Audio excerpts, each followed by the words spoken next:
Es evidente que el Movimiento Regeneración Nacional ganó claramente las elecciones del pasado mes de julio. Hola, yo soy Juan Carlos Villarreal. Andrés Manuel López Obrador ha manejado la prensa, los medios de comunicación y digamos las fuentes informativas desde el 2005 de manera muy puntual y muy escrupulosa. Siempre ha estado en la vanguardia cuando se trata de campañas. Sin embargo, el episodio que estamos viendo las últimas semanas ya no corresponde típicamente a la campaña. Hay un par de rasgos que vale la pena llamar la atención. El primero tiene que ver con las altas expectativas que está generando su discurso y que, hay que decirlo, tiene una complicación real en términos de presupuesto, y si el incumplimiento de esto se da próximamente, es decir, no cumple con las expectativas, puede tener una consecuencia relativamente grave. El otro tiene que ver no solamente con las expectativas, sino con la ausencia de proyectos concretos que permitan visualizar que estas iniciativas tienen un perfil técnico para realizarse. Pongo dos ejemplos. Hace unos días dijo que el Tren Maya va porque va, me canso ganso fue su expresión literal.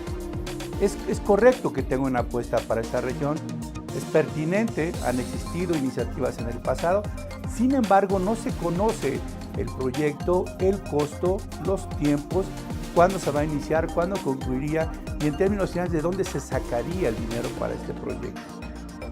Nuevamente, es un tema que parece más de campaña, sobre todo porque durante la campaña este tema no formó parte de la agenda. Generar una expectativa tan alta, en este caso ya tuvimos experiencias recientes tanto con el tren México-Querétaro como el propio tren Toluca-Ciudad de México, ambos sin cumplirse.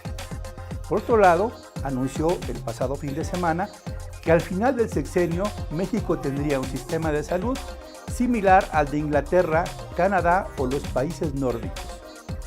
Vale aquí decir un dato que es relevante.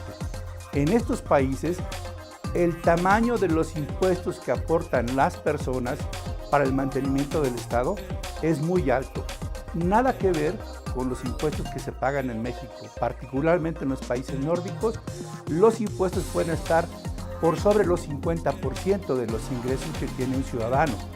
Y en países como Canadá o como Inglaterra no tenemos el gran tamaño de la economía informal que priva en México y que no aporta impuestos.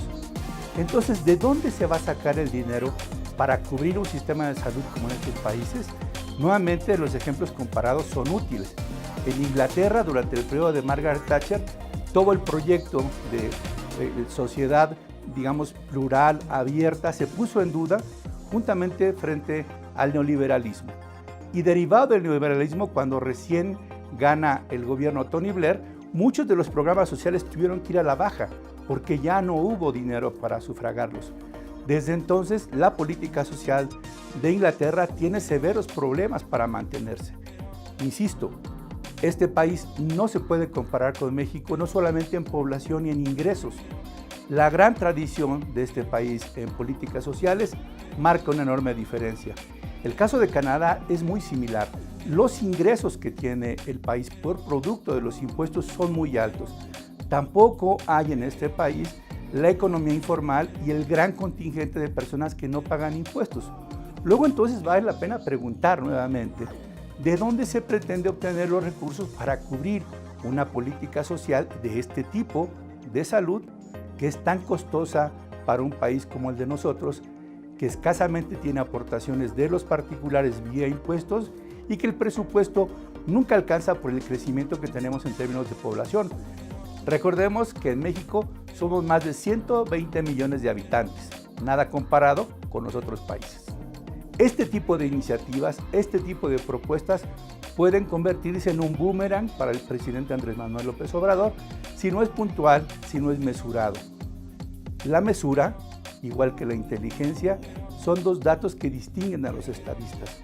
Me parece que en este momento el equipo de Andrés Manuel debiera llamarlo un poquito más a la disciplina comunicativa, bajar un poquito la arenga, ya no están en campañas, y ser mesurados es lo que más le conviene a ellos y es lo que más le conviene al país. Pero como siempre, usted tendrá la mejor opinión. Gracias.